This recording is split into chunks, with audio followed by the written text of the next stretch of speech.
अब्बासी इकरा नाम है मेरा। तो हॉल टिकट एमएस कॉलेज से मुझे दिया नहीं जा रहा था। कल का मेरा पेपर भी चले गया था और बहुत लोगों ने मेरी हेल्प की। अब्दुल रहमान भाई ने भी मेरी हेल्प की और ये हॉल टिकट मुझे आज मिल गया है। शगुफ्ता मैडम मेरे साथ कल पुलिस स्टेशन गए थे, पुलिस में बात हुई। शगुफ्ता मैडम बोले जो कल आपका लॉस हुआ है उसका पुलिस वाले से बात करें कि जो कल इनका लॉस हुआ है उनका मतलब एग्जाम कैसे होगा। तो पुलिस वाले बोले हम बात करेंगे। तो आज खान सर ने मुझे बुलाया था, जो एमएस कॉलेज की, जिनकी एमएस कॉलेज है, उन्होंने बुलाया और जिम्मेदारी ली कि तुम्हारी डिग्री पे कोई आंच नहीं आएगी और तुम अच्छे से पढ़ाई करो। तुमको हॉल टिकट तुम्हारे हाथ में देते हैं और तुम पढ़ाई करो।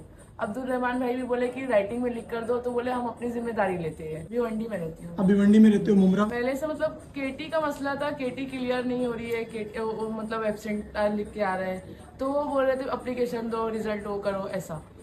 तो कल ये जब इंसिडेंट हुआ तो ये लोग कैसे पहुंचे आपके पास, आपका कांटेक्ट कैसे हुआ? धीरे धीरे पब्लिक बड़ी, मीडिया आई, फिर उसके बाद पुलिस आई, फिर क्राइम ब्रांच वाले आए, फिर उसके बाद टीचर लोग बात करे, खान सर तक बात गई। तो खान सर बोले बच्ची को इतना परेशान मत करो, हॉल टिकट दे दो। तो अब आप क्या कहना चाहेंगी? जब हम लोग को पता चला कि ये इकरा अब्बासी बच्ची को जो है कॉलेज में हॉल टिकट नहीं मिल रही है, तो इसके बारे में हमने पूरी पहले जांच की कि क्या मसला क्या है। और बात जब वहाँ पे आके रुक जाती है, जब उनकी साथ की क्लासमेट है उसको भी सेम यही मसला है, लेकिन उस बच्ची को टिकट दे दी गई और उसने कल का पेपर भी अटेंड किया और यही बच्ची के साथ नाइंसाफी हुई, उसे हॉल टिकट नहीं दी गई, जबकि वो हफ्ता 10 दिन से रोज हॉल टिकट के लिए रिक्वेस्ट कर रही है।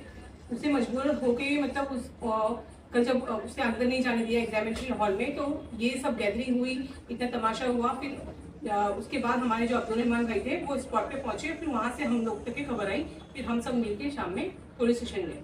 15 दिन पहले गई थी मर्जिया मैडम के पास, तो मैडम फोन करे थे कॉलेज में, तो बोले ये एक बच्ची नहीं 4 बच्चे हैं और चारों को हम लोग कैंसिल कर रहे एग्जाम, क्योंकि लोग को केटी लगी है फर्स्ट ईयर में। तो मर्जिया मैडम बोले कुछ नहीं हो सकता, लीगल काम मतलब इलीगल काम है, ये लीगल काम हम करते हैं। बोले मेरा हॉल टिकट आएगा मैडम, मेरा एडमिशन हुआ है, मैं इलीगल काम नहीं कर रही हूँ। बोले इसमें हम कुछ नहीं कर सकते, हमारा समय बर्बाद मत करो। नवामी हूँ मैं इसकी, इंसाफ मिल गया। तो आप कुछ अपने हो रही है, कम से कम अपनी लेडीज जो है पर्दे में रह के इतना अच्छा काम कर रही है। ये मैसेज मैं हर एक लेडीज को देना चाहती हूँ कि अपने हक के लिए लड़ाई करो। और ये लेडीज लोग ऐसा है कि जो कमजोर औरत लोग है उनका साथ दे रहे हैं, मैं भी इनके साथ में हूँ। और साथ में शुक्रिया WIM टीम का, जो लेडीज टीम है उनका, और अब्दुल रहमान भाई का भी। मेरा न्यूज़ को लाइक करें, सब्सक्राइब करें और बेल आइकन दबाना ना भूलें।